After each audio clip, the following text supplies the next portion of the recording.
Bom dia, pessoal. Espero contar com toda a sua alegria, com todo o seu ânimo, né, para que a aula de hoje possa mexer um pouquinho com a sua cabeça, não no sentido de te ensinar algo, mas de não deixar que você esqueça, tá legal? As primeiras aulas de geometria são todas sobre ângulos. Depois, medidas de comprimento, que é a próxima aula, é lógico que é um resumo, e depois medida de áreas, como calcular a área. Então, a nossa primeira aula vai falar sobre ângulo. O primeiro conjunto de ângulos que você tem que conhecer, esses dois ângulos, são chamados de opostos pelo vértice. A palavra oposto deixa claro que se um estiver para cima, o outro está para baixo, um para a direita, o outro para a esquerda, e que há um vértice em comum. Além disso, observe o fato de que a reta R, que forma o lado do ângulo alfa, forma também o lado do ângulo beta. A reta S, que forma o lado do ângulo alfa, forma também o lado do ângulo beta. Ângulos assim são chamados de OPV, opostos pelo vértice. O que ele tem de curioso é que os dois têm sempre a mesma medida. Em sala de aula se fala eles são iguais, não tem problema. Mas na hora de escrever, você vai escrever que eles são côngruos ou congruentes, tá? Então esses são os ângulos opostos pelo vértice. Segundo lugar, uma boa definição de retas paralelas. Nós não vamos falar que elas se encontram ou não se encontram. Nós vamos falar o seguinte, que duas retas são paralelas quando esses ângulos aqui, ó, esse é superior à direita e esse também, tiverem a mesma medida. Aí elas são paralelas. Esse ângulo superior à direita e esse também é superior à direita, esse seria superior à direita da reta R e esse seria superior à direita da reta S, são chamados de correspondentes. Eles ocupam a mesma posição em andares diferentes. E ângulos correspondentes são congruentes.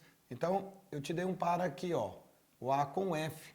Mas se eu tivesse lá na sua sala, com você presente, eu ia querer ouvir sua voz, eu ia te perguntar, me dá outros pares de ângulos que são correspondentes. Eu acho que você não ia ter dúvida de falar o seguinte, o B e o F, superior à esquerda com superior à esquerda, inferior à direita com inferior à direita, CG, tá? E aqui D, tá legal? Ó, aqui é inferior à esquerda, né? Aqui é inferior à direita. Esses são ângulos correspondentes. Se eles tiverem a mesma medida, é porque essas retas são paralelas. E daqui vai decorrer a semelhança entre triângulos, o fato lá na analítica que o M de R é igual ao M de S, daqui que nasce tudo isso, que nos permite resolver bastante exercício. Ângulos alternos, o nome já diz, se um estiver para a direita, o outro está para a esquerda, se um estiver para cima, o outro está para baixo. Não é assim que é alterno? Interno quer dizer que está entre as retas. Então, um par de ângulos alternos internos. O C e o E são alternos. O C está para a esquerda, o E para a direita. E, ao mesmo tempo, do lado de dentro. A mesma coisa o D e o F. Certo? Então, eles são chamados de alternos internos. Tem a mesma medida. E os alternos externos, ó, o A com o G, o A está lá do lado direito, o G está do lado esquerdo. São alternos externos do lado de fora. E o B com H. Esses são ângulos congruentes. Se você me falar, aqui tem mais coisas? Tem os colaterais, que são suplementares.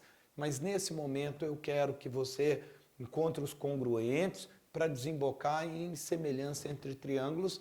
Você vai ver que dois triângulos só serão semelhantes se os ângulos forem congruentes. Então, estou dando uma visão especial para ele, tá? Vamos focar nele. O teorema angular de Tales fala que em todo triângulo a soma dos ângulos dá 180. E que um ângulo externo, atenção você que gosta de copiar, o que é um ângulo externo? É aquele formado pelo prolongamento do lado com lado. Esse é o ângulo externo. Prolongamento de lado com lado. Prolongamento de lado com lado.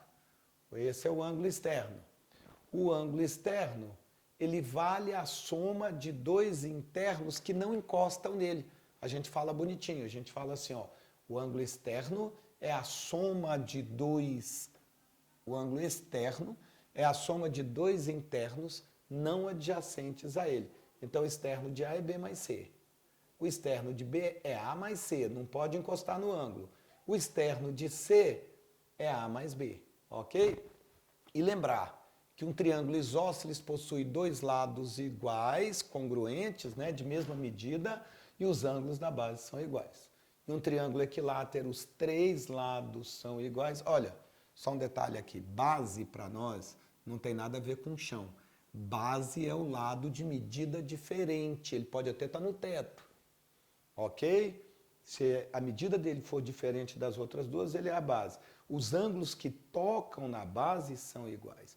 E o equilátero, os três lados são iguais e os três ângulos são de 60. Tem mais coisas sobre ângulos? Tem. Esse é o pacote básico, é o pacote de sobrevivência. Você faria já um grande vestibular sabendo só isso, tá? Muito obrigado. Não abra mão dos seus estudos, cuide-se bem, estude bastante. Tenha uma boa semana, um bom fim de semana também. No meu caso já é sexta aqui, tá?